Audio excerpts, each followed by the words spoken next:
Great pleasure. We bring back David Sachs, who was a key advisor to the President Trump, Kraft Ventures founder and partner, and all-around smart guy. Everybody's talking AI. David, thank you for coming back on. I know you're busy. So, as I understand it, the president went with your view on the AI guard. I'm going to call them guardrails, whatever they are. Only 30 days. Not mandatory. He pulled back from bigger, tougher restraints.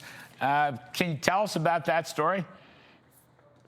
Well, Larry, we had a whole process at the White House to determine what to do about some of the risks that these new frontier models pose, and specifically the one that the executive order is concerned about is the cyber risk. These new frontier models can be quite good at cyber hacking. And you had one model in particular, Mythos, which is really at the level of a cyber weapon. And I think where we ended up is we struck the right balance here, which is a 30-day review period for models that are basically cyber weapons that represent a step change above where the commercial frontier is. And just, I think the reason we have to find a balance here is that Silicon Valley is releasing new models every 6 weeks. So if you subject them to too much process, if you delay them for 3 months or longer, if you try to have an FDA for AI, and there are some people who want to go that far, then I think we could lose this AI race to China. We're only 6 to 9 months ahead of China. So really every month counts. Yeah, it's like people... it's like goofy people that want to stop data centers and stuff like that. You can't do that. We'll lose to China because they're going to rush through it. Right. They don't have democracy anyway. The other point is Congress wants to do more damage, as I understand it. Just reading some articles, Politico and elsewhere, David, Congress wants research, safety, education, so-called bipartisanship, but really it looks like they want to interfere with it. Hopefully that can be stopped.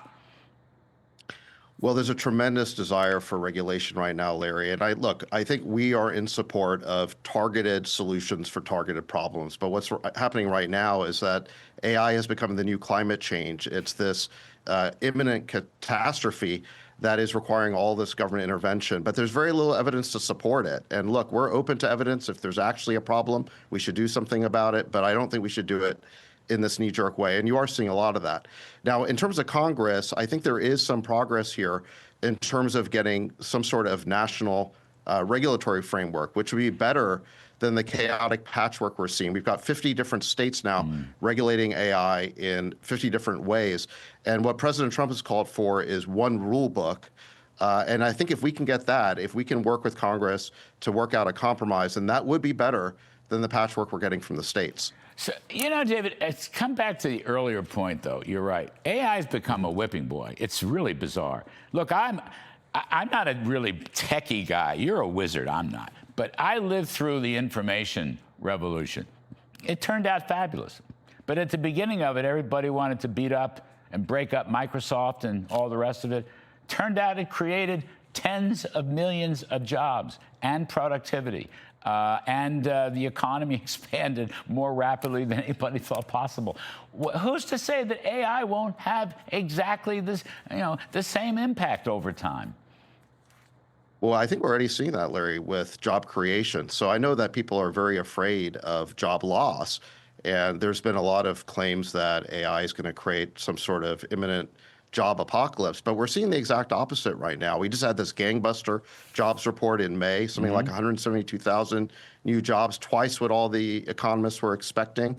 And a lot of that is because of AI. We have over $800 billion being invested right now into infrastructure. That's creating hundreds of thousands of new construction jobs. That's lifting up the whole economy. Just in Q1, this new AI CapEx was 75% of GDP growth. So what we're seeing right now is that AI is leading to job creation, not to job loss. And yet, like you're saying, there is this panic, almost like a moral panic around AI. And I'm just afraid that we might overreact and shoot ourselves in the foot and then hand this incredible technology to China. Last one, Senator Bernie Sanders, God bless him.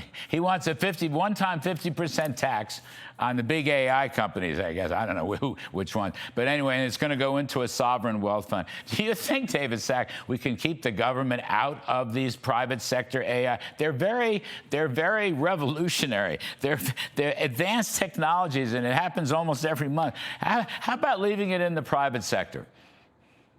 Well, it's the private sector that's basically creating all this innovation. That's the thing that leads to growth in our economy. But Larry, you and I are supply siders, and we believe that ultimately economic growth comes from the capacity of human beings to generate more products, more supply, more information, not just from consumption. And AI helps us create that abundance.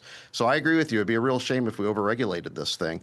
But look, I think if that happens, to be honest, some of these AI CEOs have no one to blame but themselves, because they themselves have been talking about all the job loss they're going to create. Oh, And I do know. think that there's a lot of Americans saying, what's in this for me? Well, I spoke to Joseph Schumpeter over the weekend, Gales of Creative Destruction, okay? He says, stay the course, David Sachs. You're terrific. Thanks for coming back on the show. Appreciate it very much. Thanks, Larry.